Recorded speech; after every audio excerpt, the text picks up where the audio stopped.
قبرستان جانا شب برات کے موقع پر جائز اور درست ہے یا نہیں ہے؟ حضور پاک صلی اللہ علیہ وسلم کی 23 سالہ دور میں صرف ایک مرتبہ آپ کا جانا شب برات کے موقع پر ثابت ہے، اور وہ بھی آپ جب گئے ہیں آپ کا جانے کا انداز کیسا تھا؟ ابھی آپ نے سنا اماں عائشہ کی روایت کہ انہیں بھی پتہ نہیں چلا، جب وہ تلاش کے لیے نکلتی ہے تو دیکھتی ہے جنت البقیع میں آپ تشریف فرما ہے، آپ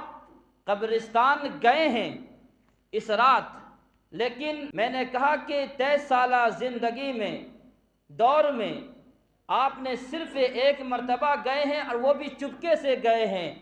کوئی آدمی اگر زندگی میں ایک دو مرتبہ چلا جائے اتباع سنت کی نیت سے تو اس کی تو گنجائش ہوگی، لیکن ہر سال جانا، ٹولہ بنا کر کے جانا، گروپ بنا کر کے جانا اور جانے کو لازم سمجھنا اور نہ جانے والے پر طعن کرنا، طعن و تشنیع کرنا، برا بھلا کہنا، اس کی اجازت نہیں ہے۔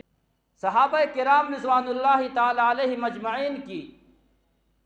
تاریخ میں واقعات میں کہیں ایسا نہیں ملتا کہ ان لوگوں نے ٹولہ در ٹولہ بنا کر کے اس رات میں گئے ہوں۔ دین نام ہے اتباع کا،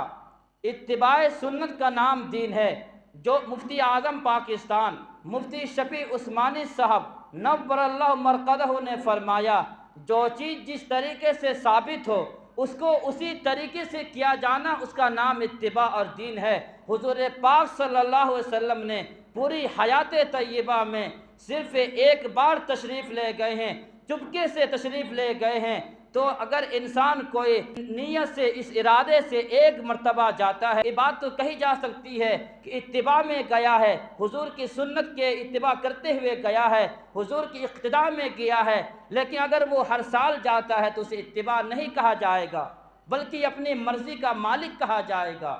یہ بات آپ ذہن میں رکھ لیں، پھر بعد میں یہ بات نہ کہے کہ میری بات سمجھ میں نہیں آئی، کیا تقریر کی گئی ہے۔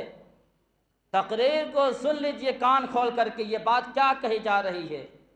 کہ پوری حیات طیبہ میں آپ نے کتنے بار گئے ہیں؟ ایک بار چپکے سے گئے ہیں۔ اگر ہر سال جانا ثابت ہوتا، ضروری ہوتا، حضور تو بتاتے، صحابہ تو بتاتے، حضرت عمر بن خطاب تو کو بتاتے کہ اس رات جانا ضروری ہے، تم لوگ نہیں جاتے ہو۔ نہ کسی صحابہ نے بتایا، حضور پاک صلی اللہ علیہ وسلم صرف ایک بار گئے ہیں، وہ بھی چپکے سے گئے ہیں، تو ہر سال جانے کی اجازت کیسے ہو سکتی ہے؟ دوسری بات، جا کر کے قبر کے اوپر پھول چڑھانا شریعت